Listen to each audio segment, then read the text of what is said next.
parce que si vous voulez, les gens ont été vachement choqués à l'ère Kuckerman de voir tous les ministres de la République défilés au dîner du CRIF pour se faire engueuler platement. Mandat d'arrêt demandé à la CPI, séjourné appelle à ne pas créer d'équivalence entre le Hamas et Israël. Rima Hassan répond de façon taquine à la demande du CRIF. Est-ce que le CRIF est influent en France? Réponse de l'alcoolique Elisabeth Lévy. Eh ben, pose ta question sur le dîner du CRIF. On a droit à une question off à la fin. On a le droit à une question. Non mais, est-ce que vous allez un peu...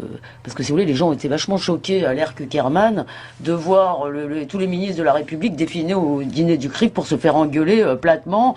Moi, je me rappelle de Kuckerman disant, alors, tel jour, vous allez faire ça, vous allez convoquer l'ambassadeur d'Iran et lui dire si... Non, si.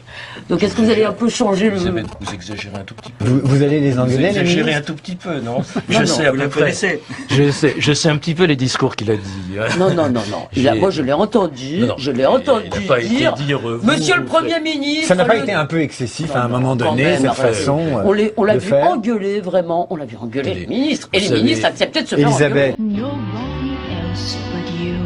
Comment la France peut-elle accepter la mise en équivalence entre le Hamas et Israël, induite par les demandes de mandat d'arrêt formulées hier par le procureur de la CPI? Question du CRIF. Le CRIF s'est mangé une note des lecteurs qui ont ajouté un contexte. La demande de mandat d'arrêt n'est pas faite à l'encontre de Israël, mais bien de Benyamin Netanyahou et Yoav Gallant. Il est donc faux de dire qu'il y a une mise en équivalence de Israël avec le Hamas. Et voici le tweet original du CRIF qui répondait donc à France Diplomatie qui évoquait les mandats d'arrêt à l'encontre d'Israël. Séjourné influencé par le CRIF quand LFI passe de la glisse au dérapage. C'est le titre de l'article choisi par I24 News, qui est un journal de propagande israélien, donc pas de surprise. En revanche, Stéphane Lerudulier, LR, écrit « Antisémite ». Le philosophe Raphaël Enthoven, une caricature d'antisémite, un bébé soral. Voici ce qui menace d'entrer au Parlement européen. Que pensait le soralien Éric Zemmour du CRIF en 2012? Réponse en images. Oui, ils sont venus, ils sont presque tous là.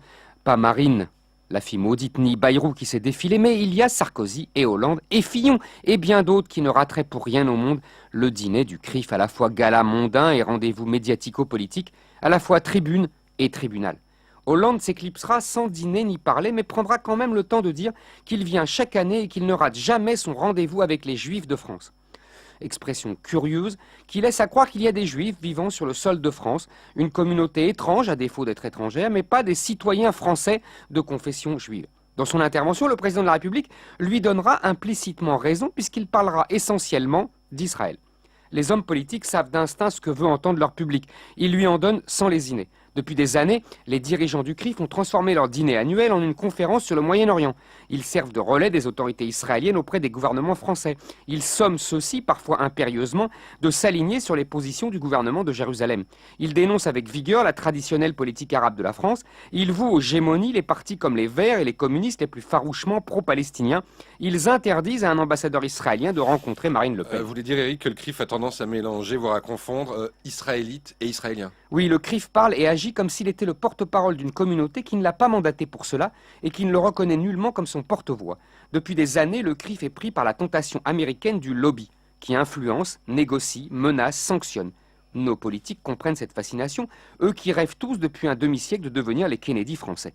Mais la tradition américaine n'est pas du tout la nôtre. Les communautés sont organisées là-bas pour protéger les libertés des menaces de l'État. En France, nous sommes poursuivis par notre histoire de guerre civile et tous nos grands hommes ont refusé l'émergence d'un État dans l'État. Quand Napoléon a créé le CRIF, ce n'était sûrement pas pour qu'il se transforme en groupe de pression communautaire. Mais tétanisés par la crainte d'être traités d'antisémites, hantés par le souvenir obsédant de Vichy, nos politiques de droite comme de gauche ont eu la faiblesse de tolérer ces dérives. En 1967, après l'émotion suscitée par la condamnation par le général de Gaulle de l'attaque israélienne qui déclencha la guerre des 6 jours et surtout par ses propos sur le peuple d'élite, sûr de lui et dominateur, le grand rabbin de France demanda à rencontrer le chef de l'État, qui le reçut avec son habituelle courtoisie. Mais avant même que le prélat n'ouvre la bouche, de Gaulle lui lançait « Si vous voulez me parler des Français juifs, je vous écoute. Mais si vous voulez me parler d'Israël, j'ai un ministre des Affaires étrangères pour cela. » Cette leçon a depuis été bien oubliée. Ces propos antisémites, c'est insupportable. Mais heureusement, c'était avant.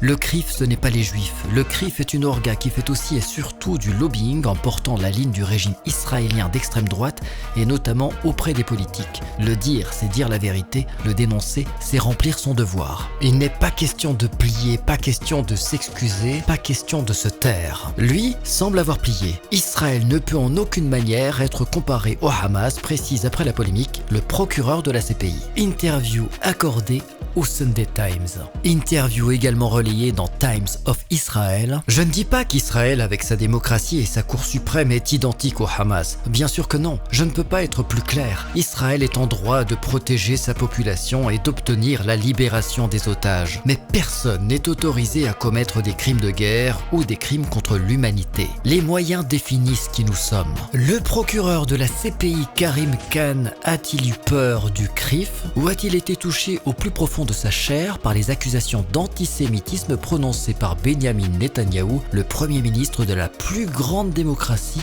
de l'univers?